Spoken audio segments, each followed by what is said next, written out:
أعوذ بالله من الشيطان الرجيم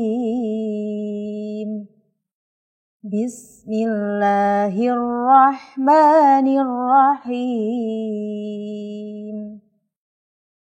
ألم نشرح لك صدرك ووضعنا عنك وزرك الذي أنقض ظهرك ورفعنا لك ذكرك فإن مع العسر يسرا إن مع العسر يسرا فإذا فرغت فانصب وإلى ربك فارغب صدق الله العظيم.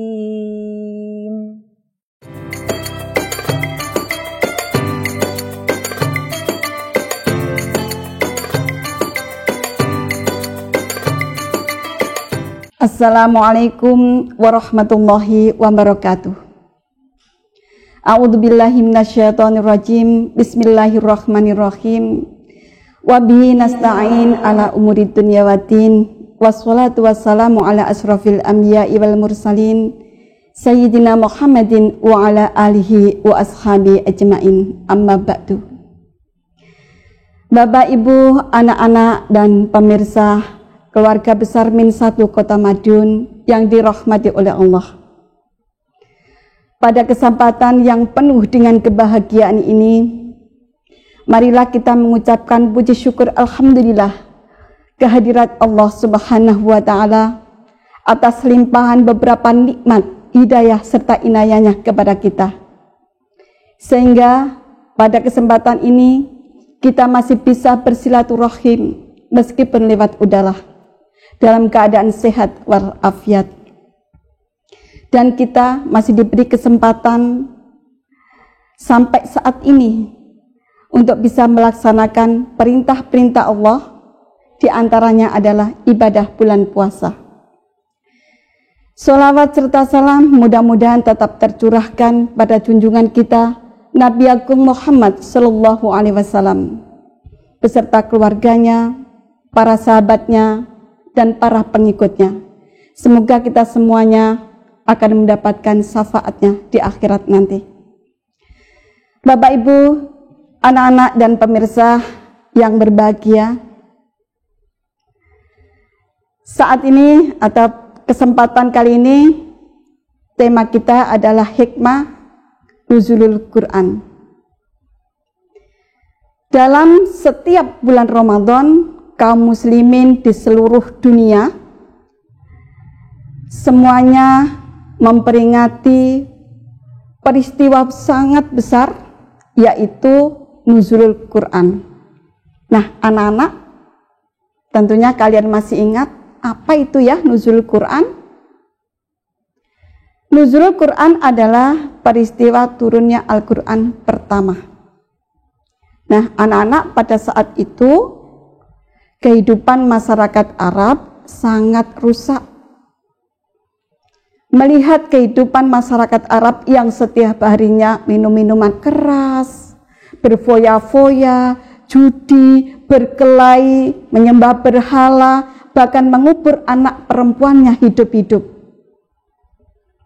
Melihat kehidupan seperti itu, Nabi kita Nabi Muhammad SAW sangat sedih, sangat resah. Hingga akhirnya Nabi Muhammad mengasingkan diri ke Gua Hira. Nabi Muhammad menyendiri berhari-hari di Gua Hira untuk mencari petunjuk. Hingga sampai akhirnya pada suatu malam tanggal 17 Ramadan, Nabi Muhammad menerima wahyu pertama dari Allah melalui malaikat Jibril, yaitu surat Al-Alaq ayat 1-5. Iqra bismi rabbikal ladzi khalaq khalaqal insana min 'alaq. Iqra wa rabbukal akram Alladzi 'allama bil qalam, 'allamal insana ma lam ya'lam. Nah, wahyu pertama inilah, peristiwa turunnya wahyu pertama ini yang disebut dengan peristiwa nuzulul Quran. Dan turunnya wahyu pertama ini juga menjadi bukti Nabi Muhammad diangkat menjadi Rasul. Anak-anakku yang sangat saya sayangi, bulan Ramadan disebut Syahrul Quran karena di dalam bulan Ramadan ini diturunkan Al-Quran sebagaimana di dalam surat Al-Baqarah ayat 185. Bismillahirrahmanirrahim. Syahrul Ramadan alladzi unzila fil Quran hudal linnas wa bayyinatin minal huda wal furqan. Bulan Ramadan dikatakan bulan istimewa karena Allah menurunkan Al-Quran di bulan Ramadan. Hudal linnas sebagai petunjuk manusia. Wa bayyinatin minal huda wal furqan, dan di dalam Al-Quran ini ada penjelasan-penjelasan tentang petunjuk tadi. Dan Al-Quran ini menjadi pembeda antara yang baik dan yang buruk. Anak-anak, biasanya bangsa kita, bangsa Indonesia itu, mulai dari pelosok desa sampai perkotaan, semuanya memperingati yang namanya nuzulul Quran. Tapi anak-anak, yang paling penting di sini, hikmah dari memperingati nuzulul Quran adalah bagaimana interaksi kita dengan Al-Quran. Hubungan kita dengan Al-Quran itu yang paling penting, bukan perayaannya. Nah, hubungan kita, interaksi kita dengan Al-Quran ini paling tidak ada 5 hal yang harus kita laksanakan. Di antaranya adalah 1, mengimani Al-Quran. Yang kedua, membaca Al-Quran. Yang ketiga, mendadaburi Al-Quran. Yang keempat, menghafal. Dan yang kelima adalah mengamalkan Al-Quran. Sekarang mengimani Al-Quran. Kita harus yakin dan percaya bahwa Al-Quran itu adalah satu-satunya wahyu Allah, kitab Allah. Al-Quran itu bukan ciptaan. Dan kita yakin bahwa isi Al-Quran dijamin kemurniannya dan tidak ada keraguan sedikit pun di dalamnya. Jadi kalau manusia itu yakin dan percaya dengan Al-Quran, maka dia akan menjadikan Al-Quran itu sebagai satu-satunya pedoman hidupnya. Yang nomor 2, membaca Al-Quran atau tilawah. Bapak Ibu yang dirahmati oleh Allah, Al-Quran adalah kitab Allah. Siapa saja yang membacanya itu bernilai ibadah, jadi memperoleh banyak pahala.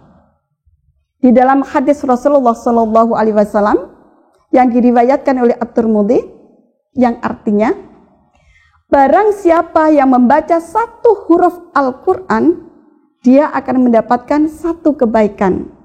Dan 1 kebaikan ini akan dibalas oleh Allah 10 kali lipatnya.